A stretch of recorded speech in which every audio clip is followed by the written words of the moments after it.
Conseil d'hygiène que ta maman ou ta grande sœur n'ont pas eu l'occasion de t'apprendre.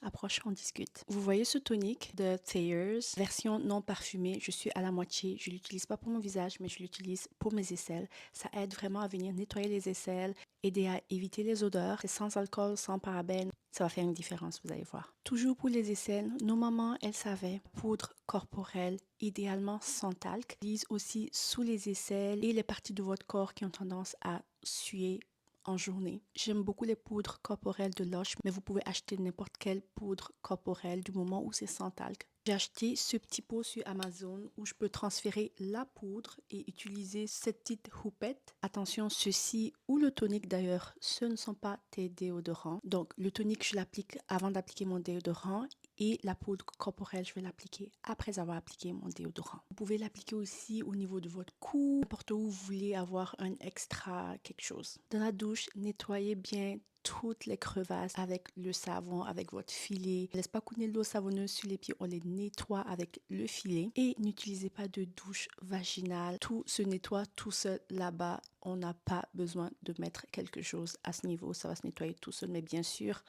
on lave au niveau des lèvres. Ensuite, quand on sort de la douche, on dit tout le temps de laisser la peau un peu humide quand on va appliquer notre crème parce que ça va aider à l'absorption, etc.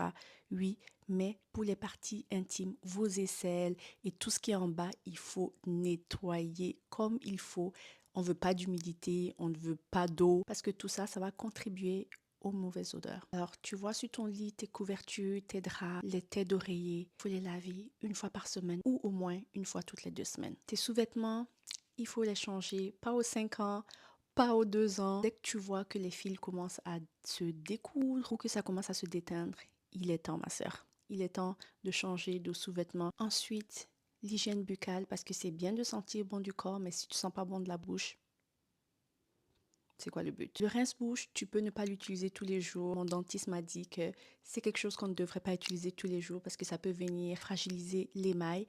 Il me conseille de l'utiliser 1 à 2 fois par semaine. Cependant, utilise un gratte-langue, surtout le fil dentaire, 2 fois par jour, matin et soir. C'est essentiel. Et je ne dis pas ça pour te juger parce que il fut un moment où je n'utilisais pas le fil dentaire tous les jours, mais crois-moi, dès que tu vas commencer à utiliser le fil dentaire, tu vas te rendre compte que sans ça, tes dents ne sont pas propres. Vraiment pas. Crois-moi. Et voilà, quelques conseils d'hygiène. Laisse-moi savoir si tu aimes et laisse-moi savoir si tu veux en avoir d'autres. Allez, bye.